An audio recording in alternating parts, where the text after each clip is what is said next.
भाई ऐसा सुनने में आया है कि आज आपका बर्थडे है। सच बात है कि किसी ने अफवाह फैलाई है? सच बात है? अरे फिर तो आज बहुत खुशी का दिन है? आपको जन्मदिन की बहुत बहुत शुभकामनाएं। तेरा बर्थडे आया है, तू पुराना होने वाला है।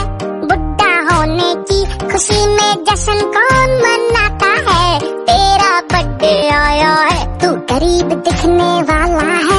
चंदा इकट्ठा कर ले अगर तू इनवाइट करने वाला है।